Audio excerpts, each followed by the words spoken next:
vloggers. Vlog 2. We're ready to go. Dan the man behind the camera, physio session, swimming this morning, 2.1k. We'll talk about that in a bit. I need to go and park the car, but we've got physio now with Melissa fixing this knee. But welcome back to the vlog. Let's go.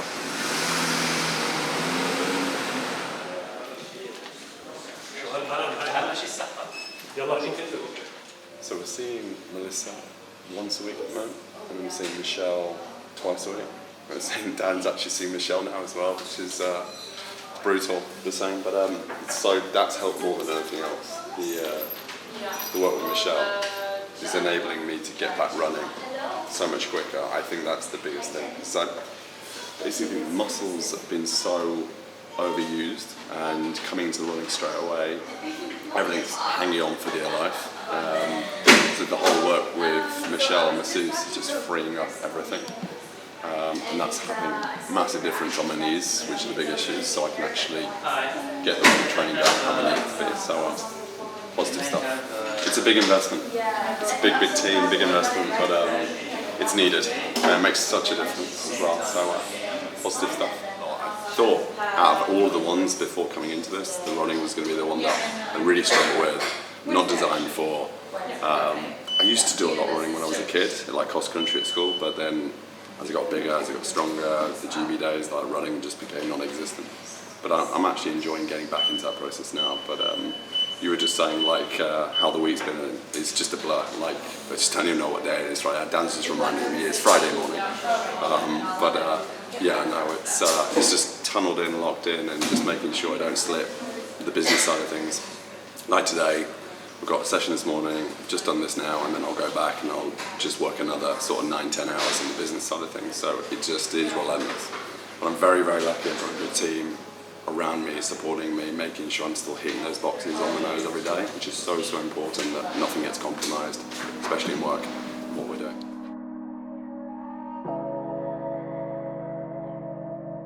What did you do in the run? How much running did you do? He got me, I think yesterday was like a 9k run of intervals, 1 minute walk, 6 minute on, 1 minute on. Okay. And then the other one was 9-10k run at Kite Beach, like sort of pushing past UT2 a little bit, plus UT1. Okay.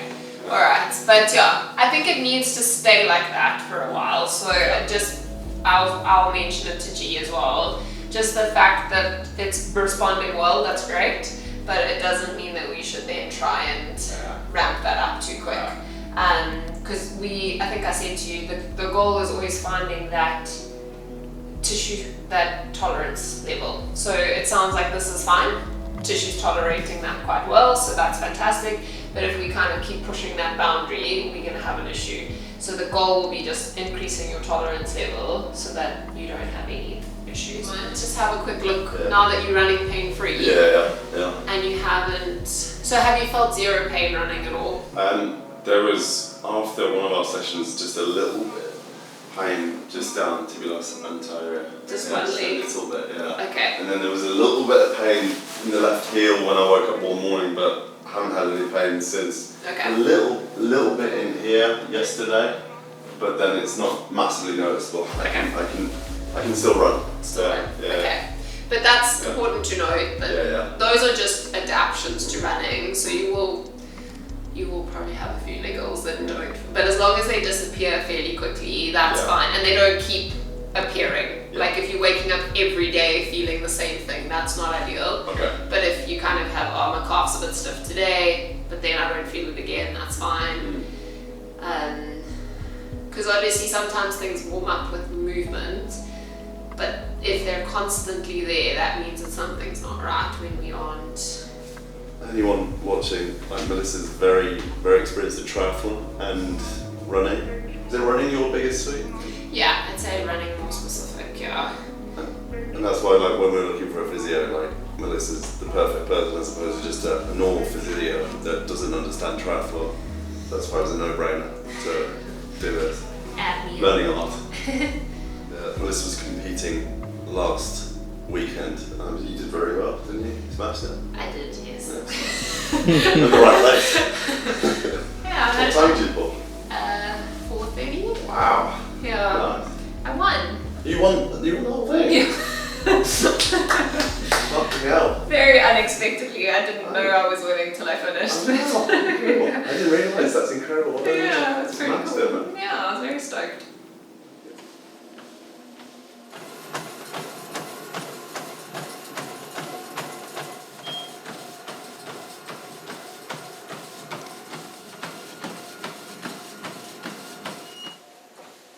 I don't know if one is longer than the other. Okay. I don't know whether We'll have a look. you can feel a little. So I use this app, Archie, which is AI based, but it gives me a lot of angles and it analyzes your movement as well. Running's not rigid. There needs to be flow, especially between shoulder and hip. So if you too stiffen the upper body and you're just moving the legs underneath you, you're losing a lot of energy because you're trying to maintain that position. So there's like this balance between not being completely floppy, where you're kind of dropping into the movement, but allowing things to flow with like a little bit of rhythm. So that's what I like much prefer, encouraging natural running rhythm. Yeah.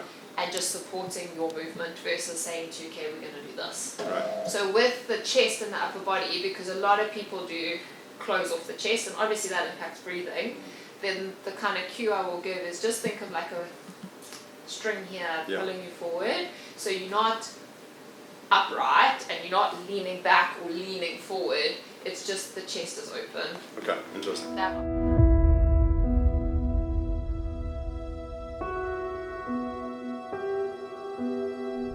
is such a humbling experience. That's all I'll say. It's so useful. Dan and I were just saying in the lift how the data you get from that session is just, you don't get that with a normal physio. And that's why we chose Melissa, because of her background in triathlon, herself as an athlete. But it's just, I've learned so much today just from that. But also been bodybuilding and powerlifting and doing all that stuff for such a long time, but it's, once again, it's dysfunctional when you come to like running, and those stabilizers through my glute and down there, you can see it sort of collapsing a bit. So there's just a lot of work to do, a lot of conditioning work to do, a lot of rehab stuff, low-level isolation stuff that's just going to help me just run better and then eventually hopefully faster in the future. But really cool session, and hopefully you guys will see the data attached on the screen or somewhere attached, and you can see how broken I am. But yeah, that's the session. Cool. So that is today done. I'm going back home, filming videos, consults, you name it, and then tomorrow we'll be with Dan again, cycling at Bots, 7 a.m. So we'll see you in the morning.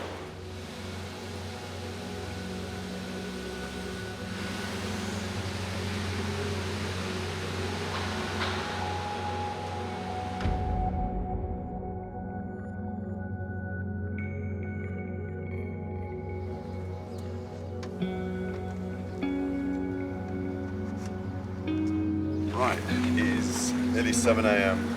now, Kodra Road, called Bots, bottom of the stick I believe it's called.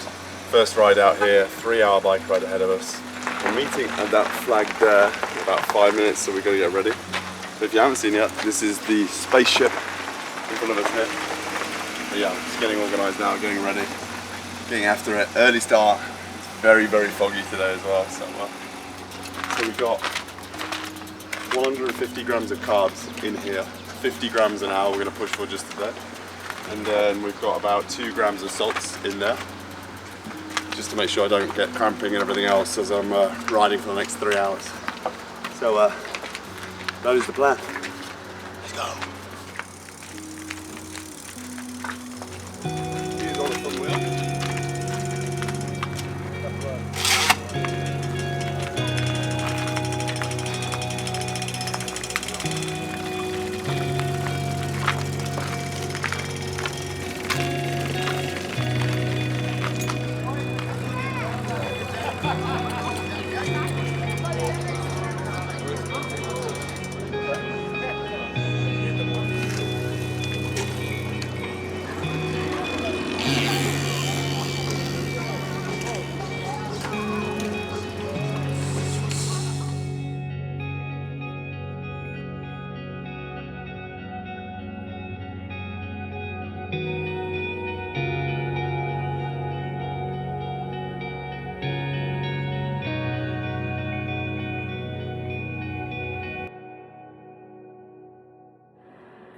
Guys, hopefully you're doing okay. First 3-digit ride complete, century done, 100k in the bank on the plasma. Scott really enjoyed it. Averaging, I think, about sort of 33 kilometers an hour, keeping it UT2 around sort of 135, 140 heart rate for 3 hours, pushing through crosswinds at different intervals, and on the way back, pushing up to the heights of even 50 kilometers an hour, which was really cool in the aero position. So the challenges today were definitely the crosswinds, but getting comfortable with that, especially when you've got a full disc that I've got on the back of this bike, really helps with the aero, really helps with the watts, but also in the crosswinds, it was a little bit more challenging, a little bit more twitchy, but good experience nonetheless.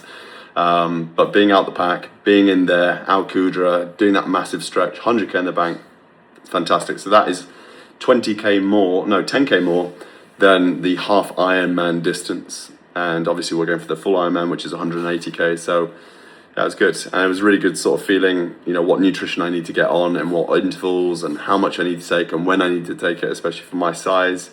Learning more and more all the time. But it was a really good experience.